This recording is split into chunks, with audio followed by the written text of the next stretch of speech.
Debate épico no ar. Hoje vocês vão assistir um confronto de peso entre Caio Coppola e Cardoso sobre o tema: o julgamento de Bolsonaro é justiça ou vingança? Coppola não deixou barato. Desmontou todos os argumentos de Cardoso e ainda fez ele gaguejar diante de perguntas afiadas e inteligentes. Assista até o final e depois me conta. Quem você acha que venceu esse debate?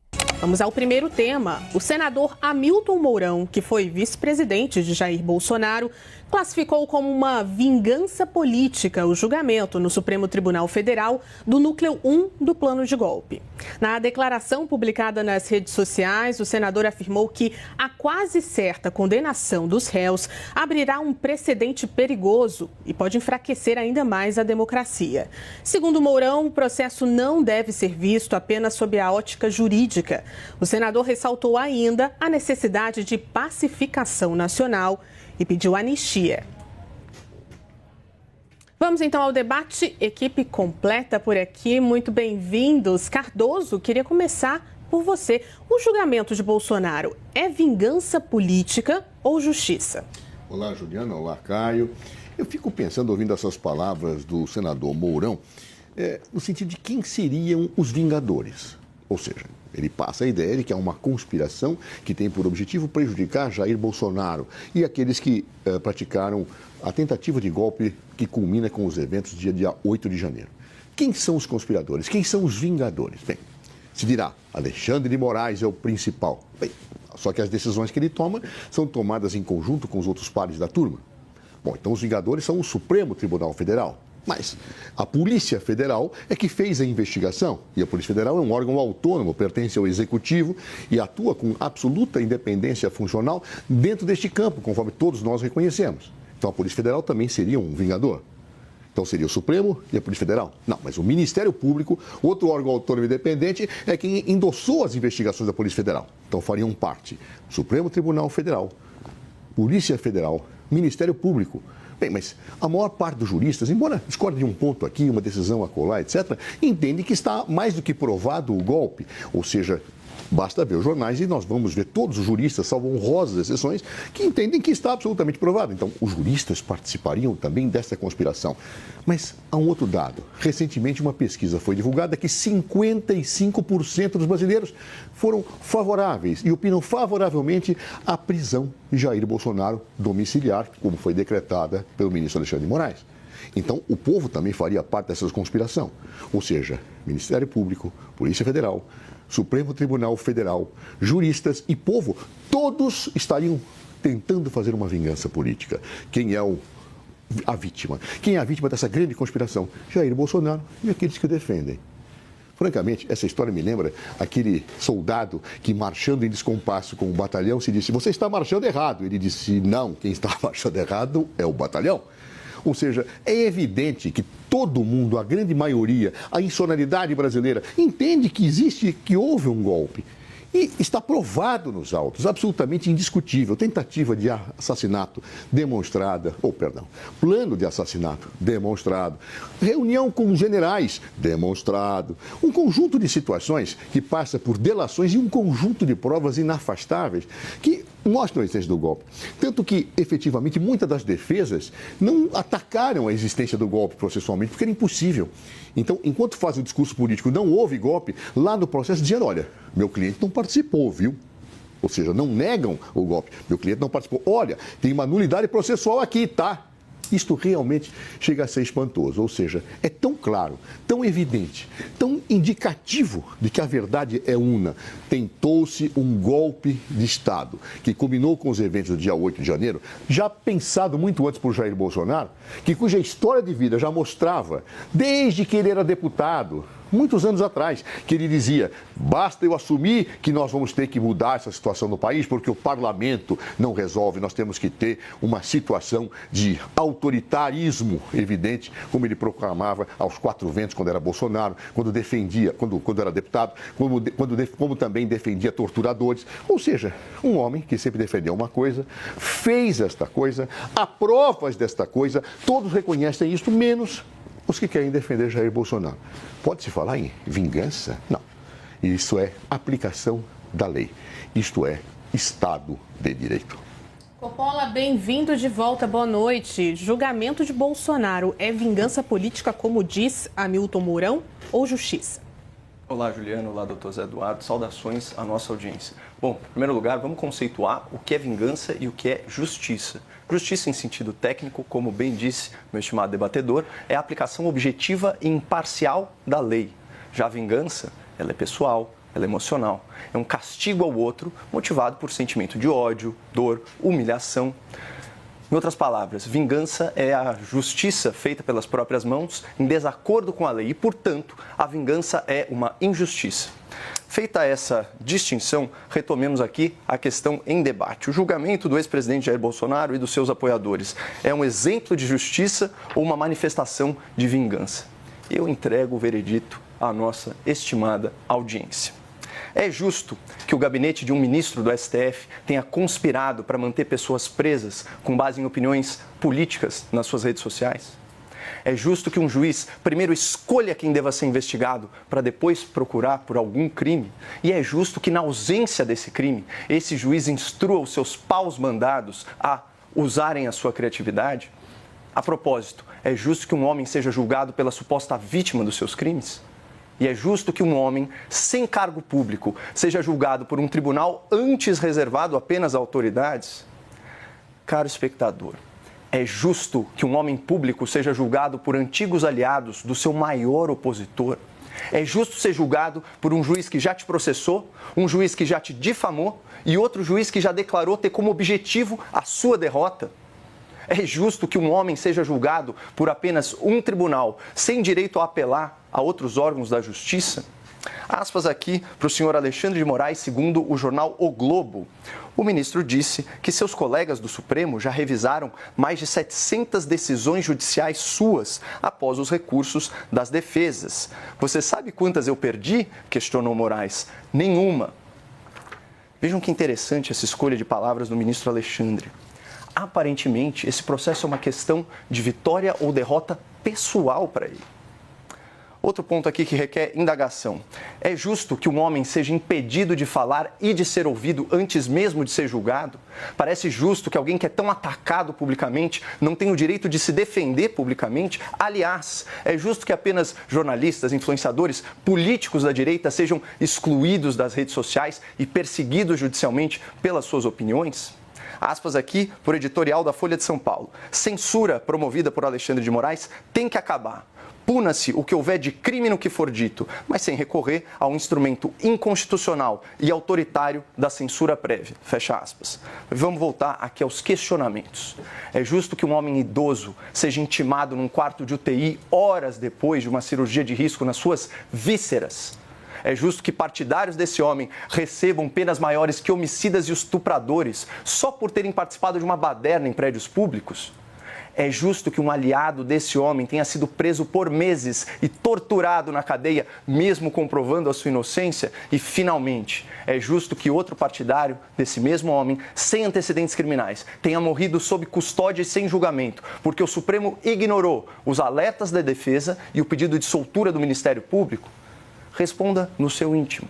Você acha que tudo isso que foi colocado aqui é a mais justa aplicação da lei ou são atos de vingança? Se for vingança, eu lamento o destino daqueles que hoje estão se vingando. Porque, como ensina a sabedoria popular, aquele que embarca numa jornada de vingança tem que cavar duas covas.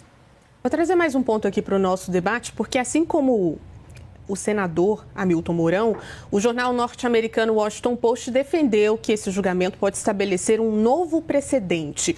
Mas no caso do jornal, o precedente será para responsabilização política. Cardoso, qual deve ser o impacto do julgamento no futuro? Bem, eu acho muito importante, antes de responder a pergunta, que eu siga a mesma linha de raciocínio que o Caio seguiu. Aliás, uma linha brilhante do ponto de vista de exposição. Mas a pergunta é justo que alguém tente um golpe de Estado e fique impune? É justo que alguém tente derrubar um governo eleito e fique impune? Bom, as provas são evidentes. E repito, não sou eu quem diz, é a Polícia Federal, é o Ministério Público, é o Supremo Tribunal, são os juristas, é a imprensa brasileira e mais, é a imprensa internacional. Nós vimos uma revista inglesa dizendo claramente que o Brasil dá um show de democracia e os Estados Unidos deveriam aprender com o Brasil. Uma revista inglesa que me parece não é formada por esquerdopatas. Da mesma forma, o Washington Post, agora, que também não é brasileiro, fala a mesma coisa. Ou seja, será que está todo mundo errado? Ah, bom, mas eu vou discutir, olha, este caso aqui da citação, da intimação, eu posso discutir pontualmente diversas coisas, aliás, em qualquer processo, não apenas esse. Mas o que eu devo discutir é a prova substantiva, real, efetiva de que tentou-se um golpe de Estado. Não é possível dizer-se não.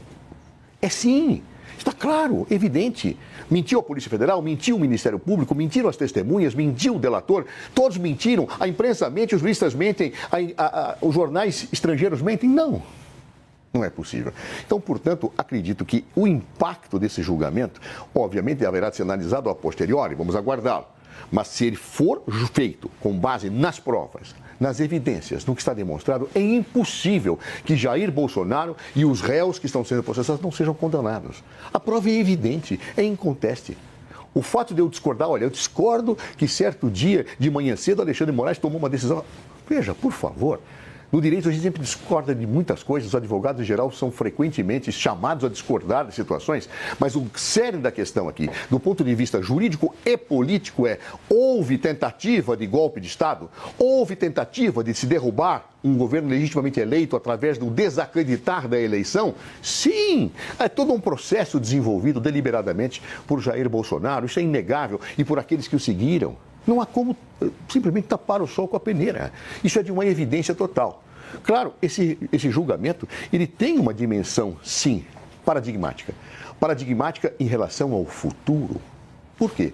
Porque aqueles que tentarem, daqui para frente, se houver a condenação, ofender a democracia, pisotear o Estado de Direito, derrubar governos agindo desta forma, com que Jair Bolsonaro e seus asseclas agiram, evidentemente nós terão que, como referência, algo que diz a democracia brasileira não se submete àqueles que querem violá-la. A democracia brasileira não é uma piada que alguém pode, ao assumir o poder por meio dela, rasgá-la, arrebentá-la, depredá-la. Não. Há um exemplo que ficará para todas as gerações. Exemplo que os Estados Unidos da América não pôde dar, não conseguiu dar, como diz a revista inglesa que recentemente tratou desse assunto. Nos Estados Unidos da Inglaterra, talvez por não terem, nos Estados Unidos da América, por não terem efetivamente uma história de autocratas assumindo o poder, não houve a vacina institucional que nós temos, porque nós vivemos ditaduras severas, terríveis. E nós aprendemos, então, a criar um Estado democrático que tem salvaguardas. E são estas salvaguardas que estão sendo aplicadas e que fazem com que uma Polícia Federal independente, um Ministério Público independente, um Judiciário independente, uma imprensa independente, a opinião pública brasileira, com 55% daquelas pessoas que se manifestaram em pesquisas, e a opinião pública internacional digam: não há nenhuma injustiça em condenar-se quem tentou violar o Estado democrático de direito. Coppola, o Washington Post fala em precedente para responsabilização política. Qual deve ser o futuro e o impacto do julgamento do ex-presidente Jair Bolsonaro e do núcleo 1 da trama golpista? Em primeiro lugar, trazer algumas pesquisas para contrapor os dados trazidos aqui pelo meu estimado debatedor. 42% do público acredita que a maior ameaça à democracia é o poder judiciário.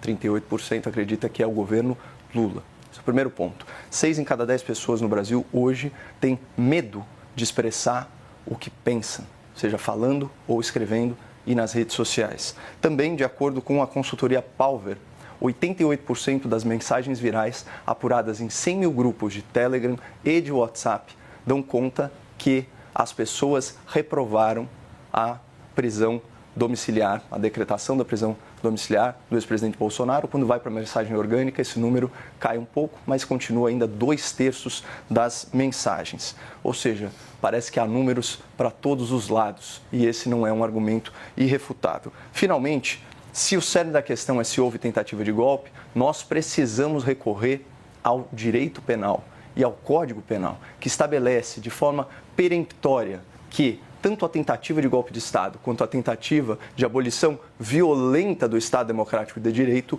exigem para sua consumação ato de violência ou de grave ameaça, portanto, a coação física ou moral de outrem em prol de um objetivo antijurídico. O que as provas nos autos mostram, pelo contrário, é um presidente da República que resistiu a medidas drásticas e, inclusive, garantiu a transferência pacífica de poder, indicando para o comando das Forças Armadas, antes da posse do novo governo, os indicados pelos petistas.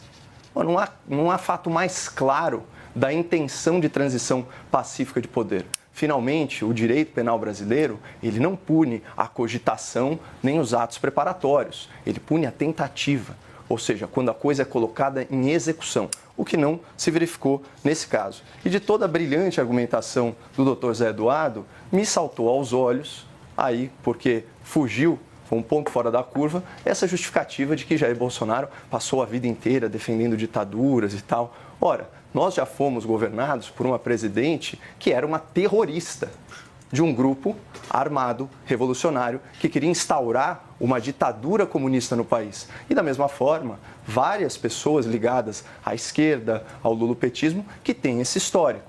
Então nós precisamos acreditar que as pessoas têm a capacidade de evoluir e não julgá-las aí pelas ideologias do passado, mas sim pelas ações do presente. E mais importante que isso, nós temos que respeitar o princípio da pessoalidade da pena. Ou seja, as penas devem ser restritas às ações daquela pessoa. Mostrem-me uma prova que vincula Jair Bolsonaro a qualquer ato ou ordem violenta e eu abro mão da defesa do devido processo legal. É isso, a gente vai fazer aqui um cálculo. José Eduardo Cardoso, 30 segundinhos para a gente terminar essa primeira fase. A gente segue nesse assunto daqui a pouquinho, 30 segundos e 30 segundos para o Caio. Olha, o Caio pediu uma prova, posso dar várias, né? Aquela prova da reunião que ele chamou os generais para pedir uma intervenção. A minuta de decreto estava na mesa dele, como ele confessa. Há várias. É indiscutível que realmente existe isso. E note-se, tentativa de assassinato ou plano para assassinar não é violência? Estamos falando de tentativa, tá? O plano para assassinar alguém já inicia um processo de execução do golpe. Ou será que aquele quebra-quebra não foi violento? Será que os policiais não se machucaram, as pessoas não foram feridas? Puxa, posso falar tanto de provas contra Jair, como de violência à exaustão. Caio, 30 segundos. Bom, o doutor Zé Eduardo entende muito mais de direito do que eu, só que isso é um fundamento básico. O plano é um ato preparatório, ele trata das coisas no campo da cogitação, ele não configura a tentativa. Agora, se reunir com alguém é crime? Fazer consultas sobre decretos que estão previstos na Constituição é crime? A gente está trocando aí alhos por bugalhos e tratando como golpe uma baderna cujo vandalismo deve sim ser punido, mas não as opiniões políticas das pessoas que estavam insatisfeitas com o processo eleitoral. Vamos então ao debate. Coppola, a gente faz um rápido intervalo agora entre esses dois julgamentos de Lula e de Bolsonaro? Sim. Afinal de contas, comparar nada mais é do que verificar as semelhanças, verificar as diferenças entre duas coisas. Portanto, vamos comparar as condenações anuladas do Lula pelo crime de corrupção com o julgamento de Bolsonaro pelo crime imaginário de tentativa não tentada de golpe de Estado. A primeira comparação diz respeito a quem julga. O Lula foi julgado pela Justiça Comum em primeira instância por um juiz sorteado, sem histórico de afiliação política e nenhum envolvimento prévio com o caso. Nos seus processos, o Lula teve direito a apelar ao Tribunal Regional Federal, ao Superior Tribunal de Justiça e ao próprio Supremo Tribunal Federal. E antes de ter as suas ações penais anuladas pelo STF, o Lula foi julgado e condenado por unanimidade, por 10 juízes, em 3 graus de jurisdição, em 3 estados diferentes da nação, Paraná, Rio Grande do Sul e Distrito Federal, ao longo de anos de processo. Já o Bolsonaro perdeu o direito de ser julgado pela Justiça Comum e está sendo perseguido diretamente pelo STF, que é o órgão máximo do Judiciário, sem direito a apelar para outro tribunal, num julgamento relâmpago. E no Supremo, alguns dos juízes da ação penal contra o Bolsonaro já declararam em público sua intenção de derrotá-lo politicamente, já o processaram, já advogaram a favor do PT e são aliados históricos do senhor Lula da Silva. A segunda comparação diz respeito às provas do processo. No caso do Lula, implicado no escândalo do Petrolão, havia múltiplos delatores que eram réus confessos e denunciaram aí uma série de vantagens indevidas recebidas pelo petista. Na Operação Lava Jato, havia dezenas de testemunhas, centenas de documentos certificados e bilhões de reais em dinheiro de origem ilícita que foram devolvidos aos cofres públicos. Portanto, não há dúvida sobre a existência de corrupção e sobre quem se beneficiou dela. Tanto que o ministro Gilmar Mendes, à época, se referiu ao governo petista como uma cleptocracia, um governo de ladrões. E, nesse mesmo sentido, o senhor Alexandre de Moraes acusou o PT de, aspas, roubar bilhões. E detalhe, Lula nunca foi absolvido pelo STF. O tribunal apenas anulou as ações penais, alegando supostos erros processuais e suspeição de um juiz. E isso tudo em decisões que não foram unânimes. Já o Bolsonaro está sendo julgado por um crime que não existiu. A tentativa de abolição do Estado de Direito e também a tentativa de golpe de Estado exigem conduta violenta, exigem coação de pessoas. E como eu disse antes, não tem nenhuma prova de que o Bolsonaro tenha participado ou ordenado ações violentas. Pelo contrário, as provas mostram que ele não foi persuadido a tomar medidas antirrepublicanas. Trocou o comando das Forças Armadas antes mesmo da posse do novo governo e estava no exterior, hospitalizado, quando houve a baderna do 8 de janeiro. No seu processo, tem só um delator que está gravado em áudio, desabafando, que adulterou seu próprio testemunho para se encaixar na narrativa da acusação. E já são aí mais de 10 versões diferentes dos fatos e nenhuma prova documental do envolvimento do ex-presidente em nenhuma ação antijurídica. E, finalmente, uma terceira e última comparação diz respeito ao direito de defesa na arena pública. O Lula teve a sua liberdade de falar e a sua liberdade de mentir respeitadas até a sua prisão após condenação unânime em segunda instância.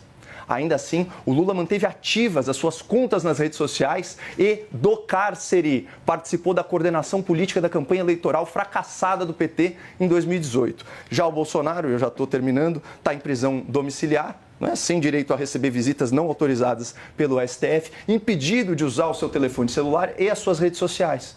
Então, é uma verdadeira sanção de mordaça antes mesmo do seu primeiro julgamento. Portanto, Ju, existe sim comparação entre os dois casos e essa comparação escancara a diferença escandalosa de tratamento entre Lula da Silva e Jair Bolsonaro.